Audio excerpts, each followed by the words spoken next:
wow. Breaking Bad, who played Jesse on Breaking Bad. So I was like, this is a sign. Yeah, that's actually really cool.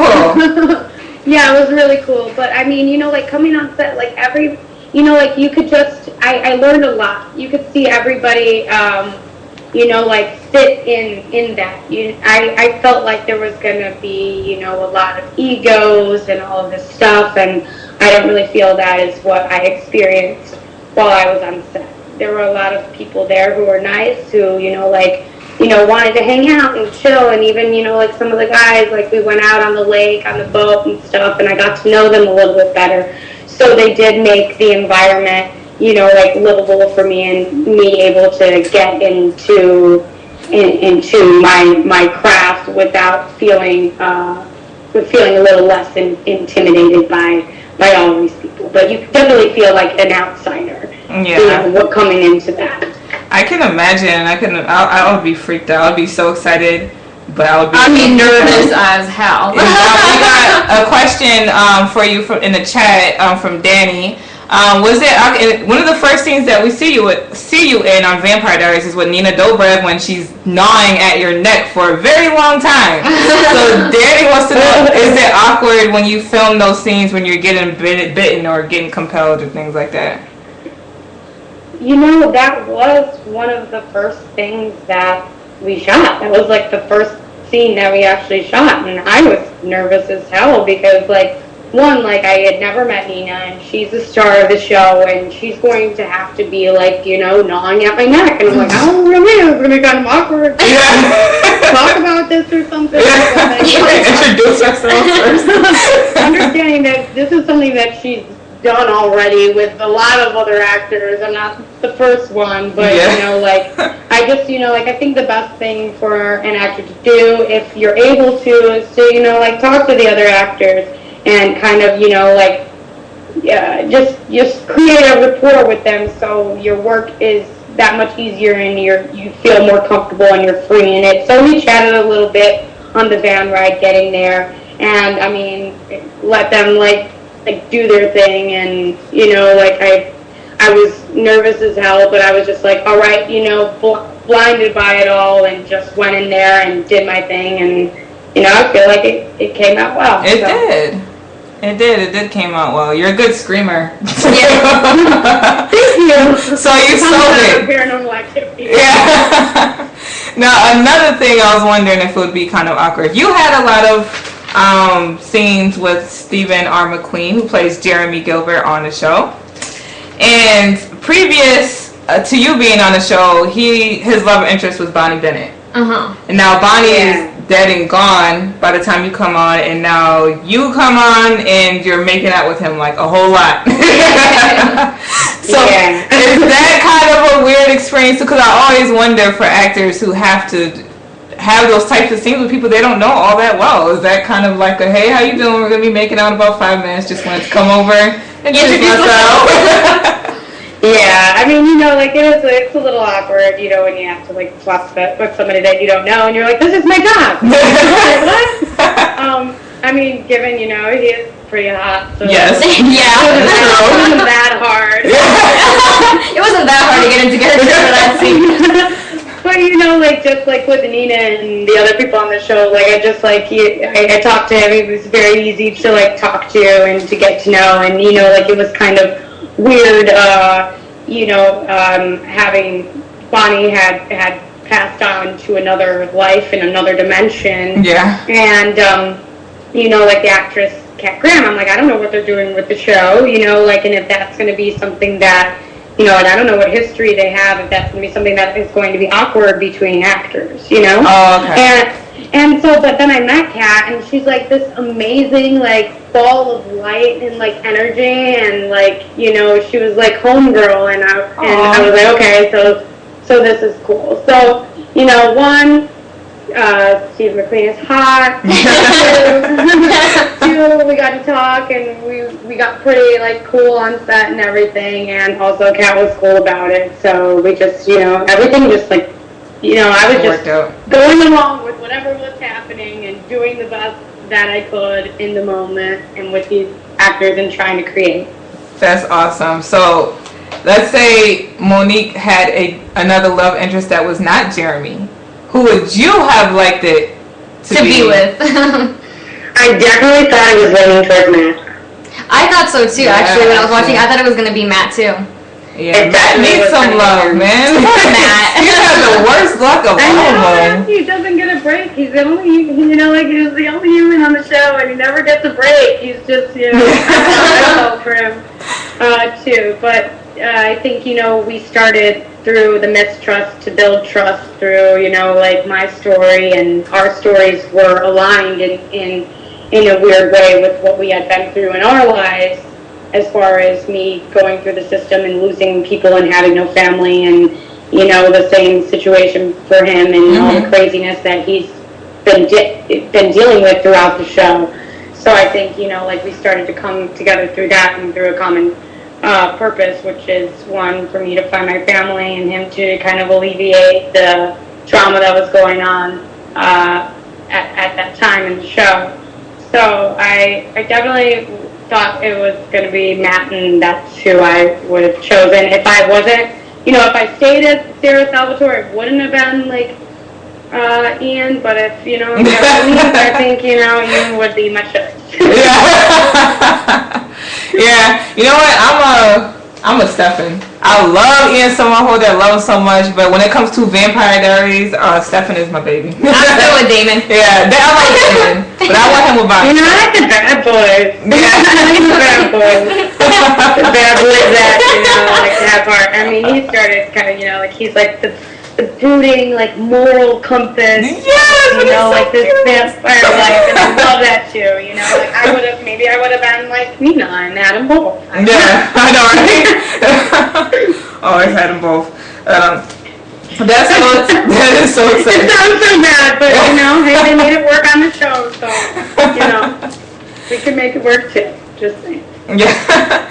Now, you've done a lot of different shows. Like we said before you came on, you did the Vampire Diaries, you did Paranormal Activity. You were also in Shameless, From Dusk Till Dawn, the series. You were in East Los High, and we have some East Los High fans in the chat. And you have a new show called Making Moves, right? Yep, all of that. So out of all the characters that you played, which one do you relate to the most? Oh, that's a good question. Nobody's ever asked me that before. The Lamb exclusive. I'm sorry, what was it? Oh, okay. Well, as an actress, I always, one of the things that I feel makes a role more powerful is how personal you can make it, and bringing yourself to the work. So we see these characters, and yes, these characters are different, but they're somewhat a version of ourselves. So I would, that is such a hard question. I feel like I relate to all of these characters in different ways. Manola from Dusk Till Dawn, that's definitely me during my Chola stage, as a teenager in Chicago. Chola stage. Sophia from East Los High is my passionate side that wants to, that wants to be involved in changing the world, and changing our communities and making a difference. And from Monique from Vampire Diaries, I guess with that, I just related that to the feeling of not wanting to be alone, because I'm sure we've all had that too. Wanting to belong to something, to have a family. Mm-hmm. And I have my family. I have a strong family and everything, but we all go through that, whether we have family or not, wanting to figure out our place, Right. So that's what I brought in back. And actually one that was very outside myself that I don't know, because the show didn't end up lasting that long. It was a TNT show that I got to work with Sharon Stone on. Oh, wow. Which was Agent X. Oh, okay.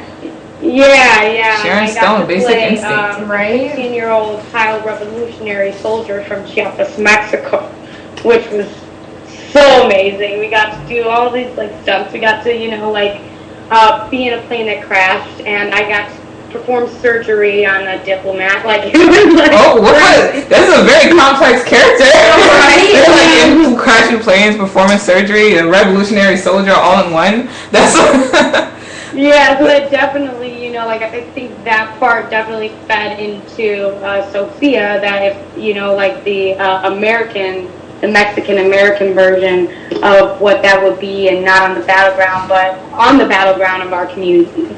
Mm-hmm. So yeah. You got to play a wide variety of characters. That's awesome. Yeah. I mean, I hope that kind of answers your question. Yeah. I will definitely be thinking about that. I think right now Sophia is the closest. Okay. And is Sophia going to be back on East Los High? Someone's asking. I think so. Oh. Yeah, I think Sophia's story has just started. Oh, awesome. You're going to get it back. No. We're trying to boost those ratings of East Los High, even though it's been out already. Like, if you haven't watched it twice, watch it again. If you've watched it twice, watch it another time. Because we're trying to get, like, we haven't even heard about season 5 yet, but we know that it's in the making because we have a very good turnout, and I feel like this past season has been very impactful on what's happening right now, which I love about East Los High and what they do on the show, but especially with the election and everything going on right now, and all the people that are coming out, with their different viewpoints and opinions and, ignorance, that we're going to continue to build upon that message and Sophia's story. Alright, yeah, and everyone, that, in case you don't know, East Los High is on Hulu. And if you want to check for Gabrielle's episodes, there's season 4. Okay? Just in case for the people who haven't watched it yet, it's on Hulu, so you can check it out. So, out of all the characters that you played, which one do you think has gotten into the most trouble? Lucy on Making Moves. She is a hot mouth. She is a troublemaker from the very first episode. I know, but it was something that, like, I thought about, like, as an actress, you want to play the hero, you want to play the romantic, young ingenue type role, like, and the person that everybody loves, but then it's also important that you're a person that people don't like, and also bringing the light to the people that are disliked, and showing that there's two sides to everything, to not judge. And I try to do that with each of my characters, because most of them have been edgy. So even with Monique, and you look at her and she's stirring up the pot and creating trouble, well, what is her story? And let's bring light onto that. So Lucy, she, she's the best, she slept with the cousin, and she kind of she didn't necessarily want to continue that, but Lucy's story is, she comes from a background where her parents are both well off, and through that, she's the kid that hadn't gotten any attention from her parents or any love. She has a passion for music, but that got perverted being out in LA and in the industry and what it is out here, which is real, and she got sexualized through that. And then she has her girlfriend who has a successful career, which also can be challenging for somebody who is trying to come up and come out, having their partner be more successful and having them pay more attention to that and not really be there for your needs. So her sleeping with Ethan was sort of like an outlet for that, and a backstab, which I would never do. But it's just, it was just a part of it, and a part of Lucy's story. And I feel like, she has been manipulative and wrong, but she does have a heart, and she has, she's lost in a way, and just hasn't found her way, and hasn't been able to be herself. And I think by the end of the season, you get to see her get back into her roots and really try and find and focus on what is important and do the right thing, since she, tried to end her life. So it's like, okay, well, let me start a new life and not get back into the don't spoil it too much for the people who haven't seen it. Just in case some people want to check out the show, you don't want to Yeah, you don't want to give away everything about the character. No, gotta keep it just a little bit vague so they go on and watch it and they can